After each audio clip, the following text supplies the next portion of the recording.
Hi, I'm Sarah Blaskovich with the Dallas Morning News. We're here at St. Anne in Uptown Dallas, of course with Drew Barrymore and with Kris, a winemaker from California. We have a brand new Barrymore wine. It's a Pinot Grigio that we'd like to try.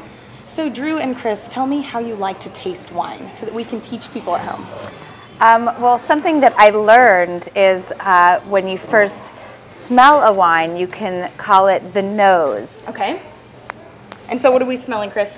To me, I get really nice citrus fruits, really great melon and pear, and some really nice golden apples, but overall it's really fresh and really lively, just that fresh fruit character that I love. Very nice. And then we get to taste? Then I like to taste. Okay. Best part.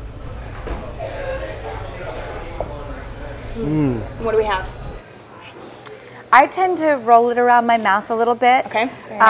Really take it in before I put it back so that I can really understand the notes, especially for the front, middle, and back palate. And I really pay attention to if it's hitting the tip of my tongue, the roof of my mouth, the back of my palate. Okay. And I'm interested in that story. What is this wine telling me as a story? Nice. All right. And what is it telling you? This one for me has a beginning, middle, and end. But it's a smooth finish, which I also like. I think that it has a beautiful citrus and fresh tingle to it.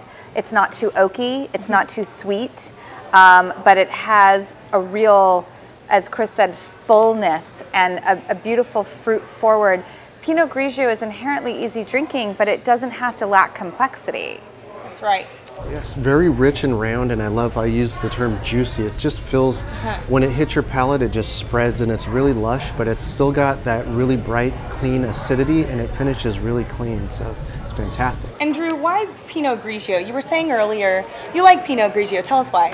Well, because with all the wines that I've traveled with or learned about or fallen in love with, Pinot Grigio has always been like my first crush. Okay. It's my first love. It's what I started drinking with my girlfriends, and it stayed consistent for me as a love, even though I've transitioned through different varietals. Okay, and do your girlfriends like this wine too?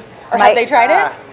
My girlfriends are my ultimate judges and critics because they are the demographic, and my best friends when I was 21 and started drinking Pinot Grigio are still my very best friends. So they are who I look to a lot for finding out if we're on the right path as we're drinking. They're your critics. Yeah. That's great. Okay, one more question for you, for both of you. Where do you drink this wine and what might you eat it with if somebody at home wants to try it? You know, I love this wine in the summertime, but I think it goes well with a lot of different dishes, but I love it with spicy food. I'm a big Mexican food. I like Asian cuisine. Yep. Give me some tilapia tacos, fish tacos with some salsa fresca. Really I spicy Thai food. I really love it with. I also really love it with sushi because I always drink beer with my sushi, but now as I'm a little older, sometimes I want to choose when I'm drinking beer. Or depending on what health regime I'm on, and I find that white wine and sushi go great together. Wonderful. Well, we are here with Drew Barrymore in Dallas, and this is her new wine.